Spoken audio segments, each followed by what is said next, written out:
आज की क्लास में हम फाइल मेन्यू में से न्यू फ्रॉम टेम्पलेट और सेव एज टेम्पलेट पे बात करेंगे। मैं फाइल मेन्यू में आऊं तो यहाँ सेकंड नंबर पे हमारे पास न्यू फ्रॉम टेम्पलेट है। तो कुछ बने बनाए टेम्पलेट हमें एडोबी इलस्ट्रेटर की तरफ से दिए हुए हैं। हम उनमें से अगर किसी टेम्पलेट को डाउनलोड करके वर्किंग करना चाहें तो कर सकते हैं। और उसके बाद यहाँ ये सेव एज टेम्पलेट है, तो अगर हम खुद का कोई work as a template save करना चाहते हैं ताकि फ्यूचर में यूज कर सकें तो यहाँ से यूज कर सकते हैं। मैं हूँ आपकी टीचर मुबीना बारी और आप देख रहे हैं एफर्ट फॉर सक्सेस। मज़ीद वीडियोस और अपडेट के लिए आप हमारी वेबसाइट विजिट कर सकते हैं। उसके अलावा आप हमें हमारे फेसबुक पेज पर भी फॉलो कर सकते हैं। तो मैं यहाँ से न्यू फ्रॉम टेम्पलेट पे क्लिक करूंगी। जब मैं न्यू फ्रॉम टेम्पलेट पे क्लिक करूंगी तो जो टेम्पलेट मुझे एडोबी इलस्ट्रेटर की तरफ से अवेलेबल है मैं उनकी डिफॉल्ट लोकेशन पे चली जाती हूँ। उसके बाद मैं यहाँ पे क्लिक करूँ तो यहाँ मुझे डिफरेंट टेम्पलेट दिए हुए हैं। इनमें से मैं किसी भी टेम्पलेट को डाउनलोड कर सकती हूँ और उसमें अपने ग्राफिक्स को सेट करके अपना डिजाइन रेडी कर सकती हूँ। बेसिकली टेम्पलेट डिजाइन नहीं होते बल्कि एक आउटलाइन होती है जिसके अंदर हमने अपने डिजाइन को सेट करना होता है। अगर हम कोई काम बार बार करते हैं तो उसके साइजेस लेकर उसको एज ए टेम्पलेट रख लेते हैं, तो बार बार हमें उसका साइज लेना नहीं पड़ता। जैसे आप देखें यहाँ पे ये बॉक्सेस नाम से टेम्पलेट मेरे पास मौजूद है। अगर मैं इस पे क्लिक करती हूँ तो आप देखें यहाँ पे एक पैकिंग का टेम्पलेट मौजूद है। अगर आपने कोई बॉक्स बनाना है, आप कोई भी बॉक्स उठा के देखें तो एक उसकी फ्रंट साइड होगी, तो ये हमारी फ्रंट साइड रहेगी। उसके बाद ये उसकी बैक साइड होगी और ये हमारी बॉक्स की साइड होगी। और ये ऊपर के पोर्शन जो उस पैकिंग बॉक्स को बंद करने के लिए यूज होते हैं, और ये जो साइड का पोर्शन है ये बाइंडिंग के लिए होगा। जब आप पैकिंग बॉक्स को देखें तो किसी एक तरफ से ऊपर वाले पोर्शन और नीचे वाले पोर्शन के दरमियान ग्लू लगाकर उसको बाइंड किया होता है, उसको ज्वाइंट किया होता है। तो ये एरिया ज्वाइंट के लिए है, ये एरिया इस एरिया के पीछे चला जाता है और ये एक कंप्लीट बॉक्स तैयार हो जाता है। तो इसी के मुताबिक हमें अपनी डिजाइनिंग सेट करनी है कि जो चीज हम फ्रंट पे दिखाना चाहते हैं वो हम इस एरिया में डिजाइन करेंगे, जो चीज हम बैक पे दिखाना चाहते हैं उसे इस एरिया में डिजाइन करेंगे। उस तरह से यहाँ पे एक और डिजाइन है जो कि बहुत थिन सी पैकिंग के लिए डिजाइन है कि अगर जैसे मेडिसिन बॉक्स आप देखते हैं तो वो ज्यादा मोटा नहीं होता। अगर हम इस पैकिंग बॉक्स को डिजाइन करेंगे तो ये थोड़ा सा मोटा बनेगा। अगर हम इसको डिजाइन करेंगे तो आप देखें इसका जो साइड्स का एरिया बिल्कुल छोटा सा है। इसके मुताबिक ये बहुत थिन रहेगा। जैसे मेडिसिन बॉक्स ज्यादा मोटे नहीं होते, वो थिन से होते हैं, तो ये उस किस्म का पैकिंग बॉक्स है। अगर इसको देखें तो इसका साइज कुछ हो रहा है। इस तरह से अगर हम पैकिंग बॉक्स से रिलेटेड काम कर रहे हैं तो हम इन टेम्पलेट को लेके यूज कर सकते हैं। जब हम इन टेम्पलेट को लेते हैं तो ये एक सेपरेट डॉक्यूमेंट की सूरत में हमारे पास आते हैं। जैसे आप देखिए मेरा पहला डॉक्यूमेंट ये है और दूसरा डॉक्यूमेंट ये है। और अगर मैं दोबारा फाइल मेन्यू में आकर न्यू फ्रॉम टेम्पलेट पे क्लिक करूं और यहाँ पे दोबारा क्लिक करूं तो यहाँ मेरे पास मजीद कुछ और टेम्पलेट मौजूद हैं। अगर इनमें से मैं कोई टेम्पलेट लेकर यूज करना चाहूँ तो कर सकती हूँ। जैसे ये टी शर्ट का टेम्पलेट है, अगर मैं इस पर डबल क्लिक करूँ यहाँ पे ये टी शर्ट का टेम्पलेट मौजूद है। उसके बाद मैं इसको डिजाइन करके यूज कर सकती हूँ। तो आप इन टेम्पलेट को वन बाय वन खुद ओपन करके देख सकते हैं कि इनमें आपके पास कौन कौन से टेम्पलेट मौजूद हैं, और अगर आपको कभी जरूरत पड़े तो आप इजीली इनको लेके यूज कर सकते हैं। और अब मैं आपको सेव एज टेम्पलेट के बारे में बताऊंगी। बेसिकली टेम्पलेट में हम डिजाइन बना के सेव नहीं करते बल्कि किसी भी डिजाइन के लिए साइजिंग को सेट करते हुए उसका टेम्पलेट बनाते हैं। तो यहाँ मैं आपको एक चैनल आर्ट का टेम्पलेट सेव करके दिखाऊंगी। सपोज करें एज ए फ्रीलांसर मैं यूट्यूब के चैनल आर्ट को डिजाइन करने के लिए अपनी सर्विस प्रोवाइड कर रही हूँ। मैं कुछ इस तरह से सर्विस दे रही हूँ कि मैं आपको यूट्यूब का चैनल आर्ट और थंबनेल वगैरह डिजाइन करके दूंगी। तो उस तरह से अगर मेरे पास बार बार क्लाइंट आते हैं तो मैं हर दफा साइज सेट नहीं करूंगी। अगर हम यूट्यूब के लिए चैनल आर्ट की बात करें तो वो चैनल आर्ट एक ही डिवाइस पे ओपन नहीं होता। अगर हम उसे HD TV पे ओपन करते हैं तो उसका साइज डिफरेंट रहता है। अगर हम उसको डेस्कटॉप पे ओपन करते हैं तो उसका साइज डिफरेंट रहता है। अगर हम उसको टैबलेट पे ओपन करते हैं तो उसका साइज डिफरेंट रहता है। अगर हम उसको मोबाइल पे ओपन करते हैं या मिनी डेस्कटॉप पे ओपन करते हैं तो उसका साइज डिफरेंट रहता है। तो हमने इन तमाम साइजेस को सामने रखते हुए डिजाइन करना होता है। तो उसके लिए मैं यहाँ से रेक्टेंगल टूल पे क्लिक करके यहाँ पे क्लिक करूंगी। यहाँ पे क्लिक करने के बाद अब जब हम HD TV के लिए YouTube चैनल आर्ट की बात करें तो उसका साइज 2560 बाय 1440 पिक्सल्स होता है। तो मैं यहाँ पे अपना साइज मेंशन कर देती हूँ। तो मैं 2560 पिक्सल इसकी विड्थ रखूंगी और यहाँ से इसकी हाइट 1440 पिक्सल रखूंगी और यहाँ से ओके करके एक रेक्टेंगल ड्रॉ कर लेती हूँ। और इस रेक्टेंगल को ड्रॉ करने के बाद मैं यहाँ पे रखूंगी। तो ये रेक्टेंगल जो मैंने लिया है तो इसका साइज इस नीचे वाले आर्टबोर्ड से बड़ा है। तो मुझे आर्टबोर्ड के साइज को बड़ा लेना है ताकि मैं इजीली उसको सेट कर सकूं। तो मैं उसके लिए नया डॉक्यूमेंट ले लेती हूँ। मैं यहाँ से न्यू पे क्लिक करूंगी। न्यू पे क्लिक करने के बाद मैं यहाँ से इसका साइज चेंज करके 2080 बाय 1620 ले लूंगी। मैं 1.5 गुना कर देती हूँ इसके साइज को और क्रिएट कर लेती हूँ। बस आपको ये ख्याल रखना है कि जो डॉक्यूमेंट आप ले रहे हैं आपका आर्टबोर्ड उससे बड़ा होना चाहिए।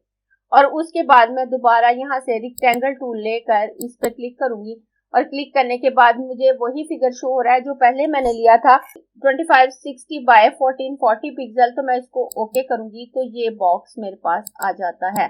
अब इसको उठाकर मैं यहाँ पे इसके दरमियान में रख देती हूँ और दरमियान में रखने के बाद मैं इसमें ये वाला ग्रे कलर फिल कर दूंगी। ये रेक्टेंगल टूल लेकर दोबारा यहाँ पे क्लिक करूंगी। अब डेस्कटॉप के लिए जो साइज मुझे चाहिए उसकी विड्थ तो इतनी रहेगी 2060 जबकि इसकी हाइट कम हो जाएगी 423। तो मैं यहाँ पे 423 पिक्सल इसकी हाइट रख लेती हूँ और ओके कर दूंगी। तो ये एक नया रेक्टेंगल मेरे पास आ जाता है। मैं इसको उठाकर यहाँ पे रखूंगी। मैं इसके कलर को थोड़ा सा लाइट कर देती हूँ। उसके बाद दोबारा रेक्टेंगल टूल लूंगी। रेक्टेंगल टूल लेकर दोबारा इस पे क्लिक करूंगी और इस पे क्लिक करने के बाद अब मुझे टैबलेट के लिए साइज लेना है। उसकी विड्थ 1855 रख लेती हूँ। उसकी हाइट इतनी ही रहेगी और यहाँ से ओके कर दूंगी और इसको मैं यहाँ पे सेट कर दूंगी। सेट करने के बाद मैं इसके कलर को मजीद लाइट कर देती हूँ। अब मैं मोबाइल डिवाइसेस या मिनी डेस्कटॉप के लिए साइज लूंगी। तो उसके लिए मैं यहाँ से दोबारा रेक्टेंगल टूल लेकर यहाँ पे क्लिक करूंगी। अब जब मोबाइल डिवाइस में इसको ओपन करेंगे तो इसकी विड्थ 1546 रहेगी। तो मैं यहाँ 1546 रखूंगी और हाइट 423 रहेगी और इसको ओके कर दूंगी और ये रेक्टेंगल मेरे पास आ जाता है और इसको मैं यहाँ पे रख देती हूँ। और यहाँ पे रखने के बाद मैं इसके कलर को मजीद लाइट कर देती हूँ और इसके कलर को मजीद लाइट करने के बाद मैं इन सब रेक्टेंगल को सिलेक्ट करूंगी। सिलेक्ट करने के बाद मैं यहाँ से इनको सेंटर अलाइन कर देती हूँ और उसके बाद मैं यहाँ से इसकी आउटलाइन को नन कर दूंगी। आउटलाइन नन करने के बाद अब देखिए मैंने तमाम साइजेस लगा लिए हैं यहाँ पे। और अगर मैं यहाँ पे लिखना चाहूँ तो मैं लिख भी सकती हूँ। मैं यहाँ से टेक्स्ट टूल लूंगी। टेक्स्ट टूल लेकर यहाँ पे टेक्स्ट बॉक्स लगाऊंगी और इसके साइज को मैं 36 कर देती हूँ। 36 करने के बाद मैं इसके लिए व्हाइट कलर सेलेक्ट करती हूँ। व्हाइट कलर सेलेक्ट करने के बाद अब मैं यहाँ पे लिख लेती हूँ।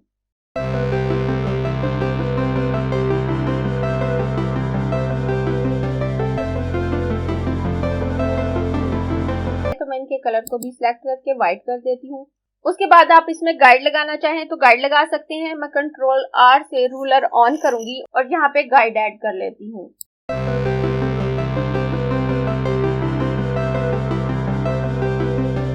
तब देखिए मैंने गाइड से भी एरिया मेंशन कर दिया है। उसके बाद जब आप अपना ओरिजिनल कंटेंट यहाँ रखेंगे तो आप इन रेक्टेंगल्स को डिलीट कर सकते हैं और यहाँ पे अपना कंटेंट रख सकते हैं। जैसे अगर मैं अपने चैनल पे आकर आपको अपना बैनर्स दिखाऊं तो आप देखें यहाँ पे मैंने अपना डिजाइन इतने एरिया में ही रखा है। उसके बाद बकाया एरिया में मैंने अपने बैकग्राउंड को स्प्रेड किया है। इस तरह से ये कंप्लीट एरिया भी कवर कर रहा है। अगर ये मोबाइल पे नजर आएगा तो ये जस्ट इतना एरिया आपको नजर आएगा, ये साइड का एरिया नजर नहीं आएगा अगर आप मोबाइल डिवाइस पे इसको देखेंगे। और अगर आप टैबलेट पे देखेंगे तो तकरीबन यहाँ तक एरिया आएगा। अगर आपको आपके डेस्कटॉप पे ये चैनल आर्ट नजर आ रहा है, अगर आपको मोबाइल पे नजर आ रहा है या टैबलेट पे नजर आ रहा है, तीनों सूरतों में ये कंप्लीट भी लगेगा। उसके अलावा आपको कोई हिस्सा कटा हुआ नजर नहीं आएगा। मैं इसको मिनिमाइज कर देती हूँ। उस तरह से जब आप इसको डिजाइन करेंगे तो आपको अपना मेन कंटेंट इसी एरिया में रखना है। आपने अपने लोगों को यहाँ प्लेस करना है, जो भी ग्राफिक प्लेस करने हैं, जो मोबाइल के लिए एरिया है आप यहाँ पे प्लेस करेंगे, और बकाया एरिया में आप बैकग्राउंड को इस तरह से सेपरेट करेंगे कि वो उसका हिस्सा भी लगे और कवर भी करे, लेकिन जब आप उसको छोटी डिवाइस पर देखें तो कुछ भी कटे नहीं, क्योंकि अगर आप अपने ग्राफिक इससे बाहर रखेंगे तो जब आप मोबाइल डिवाइस पर देखेंगे तो इस अंदर वाले रेक्टेंगल से बाहर जितना एरिया होगा आपके ग्राफिक्स का वो आपको नजर नहीं आएगा। अब मैं इसको एज ए टेम्पलेट सेव कर लेती हूँ। मैं फाइल मेन्यू में आऊंगी, फाइल मेन्यू में आकर सेव एज टेम्पलेट पे क्लिक करूंगी तो मेरे पास यही लोकेशन आ रही है, लेकिन इस लोकेशन पे ये मुझे सेव करने के लिए एक्सेस नहीं देगा। मैं यहाँ पे पहले इसका नाम चेंज कर लेती हूँ। नाम चेंज करके मैं इसका चैनल टेम्पलेट रख देती हूँ, और चैनल टेम्पलेट रखने के बाद अब मैं जब यहाँ से इसको सेव करूंगी तो ये मुझे एरर देगा। ये एड्रेस है इस लोकेशन का, you don't have permission to save in this location, कि आप इस लोकेशन पे सेव करने की परमिशन नहीं है। यहाँ पे वही टेम्पलेट सेव है जो एडोबी इलस्ट्रेटर की तरफ से आपको डिफॉल्ट मिलते हैं। और उसके बाद would you like to save, यहाँ आपको आपकी कंप्यूटर की लोकेशन बता रहा होगा। अगर आप यहाँ से यस करेंगे तो ये किसी ना किसी लोकेशन पे खुद ब खुद सेव हो जाएगा, लेकिन उस तरह से आपको एग्जैक्ट लोकेशन पता नहीं होगी और आपको इसको ढूंढने में मुश्किल हो सकती है। अगर आप यहाँ से यस करेंगे तो ये इसी वक्त सेव हो जाएगा और किसी भी लोकेशन पे सेव होगा अपनी मर्जी से। तो उससे बेहतर है कि आप इसको खुद कोई लोकेशन दे दें। आप इसको किसी भी ड्राइव की लोकेशन दे सकते हैं या डेस्कटॉप की लोकेशन दे सकते हैं। तो मैं यहाँ पे नो कर दूंगी और यहाँ से इसको डेस्कटॉप लोकेशन दूंगी। और डेस्कटॉप लोकेशन देने के बाद यहाँ पे मैं आपको दिखाऊं तो इलस्ट्रेटर टेम्पलेट जो इसकी एक्सटेंशन है .ait उसने खुद ब खुद पिक कर ली है। उसके बाद मैं यहाँ से सेव ऑप्शन पे क्लिक कर दूंगी तो आप देखें यहाँ अनटाइटल की बजाय चैनल टेम्पलेट .ait शो हो रहा है। अब ये एज ए टेम्पलेट सेव हो चुका है। उसके बाद मैं इसको क्लोज कर देती हूँ। दोबारा अगर मैं उस टेम्पलेट को ओपन करना चाहूँ तो मैं फाइल मेन्यू में आकर यहाँ पे न्यू फ्रॉम टेम्पलेट पे क्लिक करूंगी और उसके बाद मैं यहाँ पे क्लिक करूंगी। ये जो छोटे छोटे दो ट्रायंगल्स मुझे नजर आ रहे हैं और यहाँ से मैं डेस्कटॉप सिलेक्ट करूंगी। डेस्कटॉप सिलेक्ट करने के बाद अब मैं यहाँ से अपनी फाइल को सर्च करूंगी तो आप देखें चैनल टेम्पलेट के नाम से ये फाइल यहाँ पे शो हो रही है। मैं इसको सिलेक्ट करके यहाँ न्यू पे क्लिक करूंगी तो आप देखें ये फाइल मेरे पास ओपन होगी। अब ये मेरे पास सेव है, मैं जब चाहे इसको यूज कर सकती हूँ। अब मैं चाहे जितनी दफा भी चैनल आर्ट को डिजाइन करूंगी मुझे उसका साइज लेने के लिए मेहनत नहीं करना पड़ेगी, गाइड लगाने के लिए मेहनत नहीं करना पड़ेगी। जैसे ही मैं अपना बैकग्राउंड रेडी करूंगी मैं उसको सेट करके या बैकग्राउंड सेट करने से पहले भी मैं इन रेक्टेंगल को डिलीट कर दूंगी और यहाँ पे अपना ओरिजिनल बैकग्राउंड रख दूंगी और उसके बाद वन बाय वन मैं इन सबको डिलीट करके यहाँ पे अपने ग्राफिक्स रख सकती हूँ। और इस तरह से मुझे इसके साइज को लेने के लिए बार बार मेहनत नहीं करना पड़ेगी। अगर आपको ये क्लास पसंद आई है तो लाइक कीजिए, अपने दोस्तों के साथ शेयर भी कीजिए ताकि वो भी सीख सके। आप अपने क्वेश्चंस और व्यूज नीचे कमेंट बॉक्स में लिख सकते हैं और अगर आपने चैनल सब्सक्राइब नहीं किया तो प्लीज सब्सक्राइब कीजिए ताकि आपको आने वाली वीडियोस का नोटिफिकेशन फौरन से मिल सके।